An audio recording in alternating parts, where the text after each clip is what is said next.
everyone, and welcome to an all-new episode of Scope Red's The Reviewer. And today I'm going to be reviewing a movie that I got to see this past weekend, and it's The Conjuring 2. Now, if you haven't seen the first film, I highly suggest you do, because it is one of the best horror films of this generation. Now, the second one continues off of the first film, with Ed and Lorraine continuing their paranormal investigations. And one of the really cool things I loved about the opening of this film is that it shows the case that Ed and Lorraine did on the Amityville Horror. And it's a huge nod to fans, especially me, since I've seen all the horror movies of Amityville Horror, and basically every other horror movie, good or bad, I've seen it. It is really awesome that they showcase this, because it is one of Ed and Lorraine's major cases back in the day, where they were criticized for being phonies and fakes, even more so than they were in the first film. That was one of the biggest media circuses of the paranormal investigation world. So it was really nice to see that little thrust onto that investigation without taking too much into it, because it's been done before. So I wouldn't really like to see another film about the Amityville Horror done from Ed and Lorraine's perspective. But it was really awesome to have it in here, and it really just made the film even better for me. James Wan is really good at what he does. He is perfect for horror movies. I can't see a movie where he doesn't make it just very spooky, dark, and just pure terrifying. And I think one of the main reasons why these films are so popular and just terrifying in general, is because they're actually based on true events, true documented cases of Ed and Lorraine, and that's what really helps this movie. I think that's what makes the movie better, and just more interesting, and like I said, more terrifying, because you know that this actually happened back in 1977. Now, the one thing that really gets me in this movie is that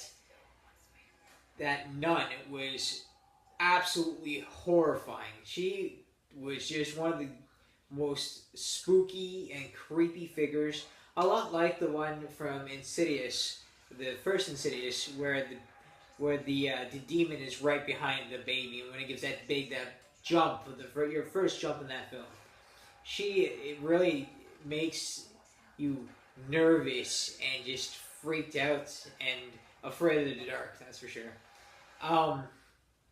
One thing I really like about this film, a little more than I did about the first one, and I don't know if it's because we have more screen time with them, but you actually feel a lot more for this family than you did the first film.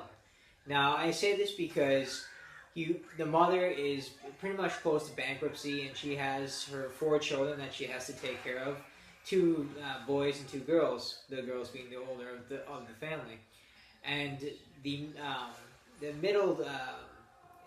the youngest girl is the one that does get possessed in this film, and it's just, you feel for a character. I don't want to get too into it because it will spoil your movie, but you can later on in the film you will see what I mean by feeling for these characters. I feel for the parents, for the mother, and I feel for all the brothers and sisters. You can tell that they are freaked out, and how would you live with this is what I'm pretty much saying, because you don't know it until you live that experience.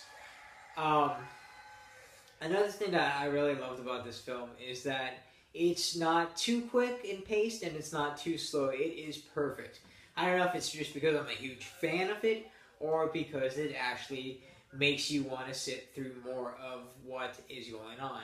And the one part too that James Wan does very well is recreating scenes from the actual documentation. And just like the first film, where you have at the ending, when the credit scenes, where you have the actual past photos of the case and the redone scenes for the film, you can tell how closely they paid attention to detail. And that's what makes this film freaky, is knowing that was read and reshot and redone for this film. It gives you more of that realistic thing. You know that they didn't just put it in there just to put it in there, basically. Another thing too about these films is it's scary because it's scary. It's not just trying to make you jump kind of thing. It doesn't have a guy jumping out from corners, and it doesn't have the slasher breaking through the door. It is scary because it is scary. You know that it happened. You know that it could happen, and it's one of those things that would terrify you all night. Now, the best part about this is that when I went to see it in our showing, there were a lot of people that got up and left the theater because they couldn't handle it. A lot of them were crying, and you had a lot of people screaming in terror because of this film.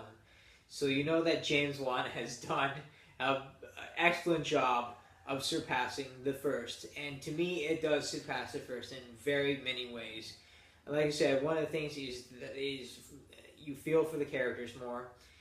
The actors playing Ed and Lorraine are perfect. They have such an amazing chemistry. You actually feel like they are this married couple. And the first film, it shows it. And the second is even more.